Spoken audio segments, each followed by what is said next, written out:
Kucing kecil ini sedang berduka guys, ibunya baru saja meninggal. Dan sekarang tinggallah dia, kakak dan ayahnya.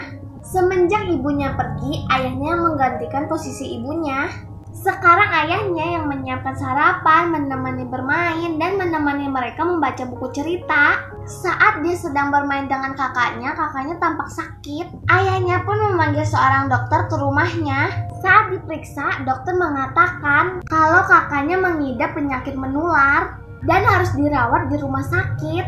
Kini tinggallah dia dan ayahnya di rumah.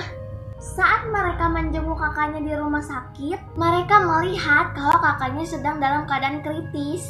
Karena tidak ada dokter, ayahnya pun memaksa masuk ke dalam. Untung si bocil nggak ikut. Akhirnya ayahnya pun tertular penyakit kakaknya guys. Dan akhirnya mereka berdua meninggal. Dan kini tinggallah si kucing bocil. Dia udah nggak punya siapa-siapa, tinggal sendirian. Kasian banget ya guys. Kira-kira siapa yang mengadopsi dia ya guys? Guguk kecil ini mendatangi Universitas Guguk guys. Dia akan mengikuti pelatihan menjadi superhero. Sebelum masuk dia pun harus diukur ketinggiannya. Awalnya dia nggak sampai, tapi dia maksain banget kayak gini. Karena kasihan si penjaga pun menyuruhnya masuk. Di dalam dia dan guguk yang lain diajarkan bagaimana caranya membantu orang yang tidak bisa melihat berjalan. Tapi awalnya dia nggak bisa menuntun orang itu dan membuatnya terjatuh.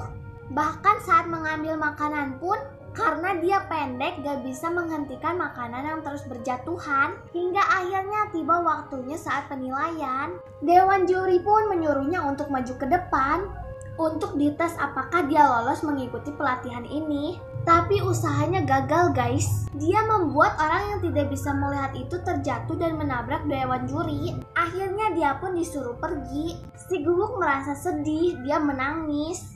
Tiba-tiba terdengar suara keras di jalan. Si guguk pun menengok.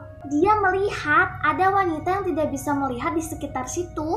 Si guguk berlari dan mengarahkan si wanita berjalan menjauhi tempat itu. Saat mereka aman, terdengar suara tepuk tangan dari seberang jalan. Ternyata dewan juri dan teman-temannya yang lain menyaksikan kejadian itu guys. Dan akhirnya dia yang dinobatkan menjadi superhero selanjutnya. Terus berjuang, jangan putus asa ya guys. Dua pria ini sedang mencari lahan untuk mendirikan rumah mereka guys. Hingga akhirnya mereka menemukan sebuah tempat yang menurut mereka cocok. Tapi di situ ada keterangan yang menjelaskan kalau membangun rumah di sini yang benar itu harus di atas bebatuan, jangan di pinggir sungai.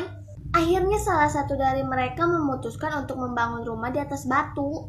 Tapi pria yang satunya lagi mengacuhkan peringatan itu guys.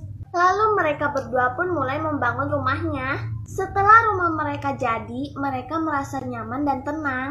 Hingga akhirnya musim hujan pun datang. Perlahan air sungai di sekitar mereka pun naik. Pria yang rumahnya di atas batu tenang-tenang saja tanpa takut rumahnya kebanjiran. Berbeda dengan pria yang satu lagi. Dia merasa khawatir kalau rumahnya akan tergenang banjir. Dan benar saja, pria yang rumahnya di pinggir sungai pun hancur. Kasian banget ya guys.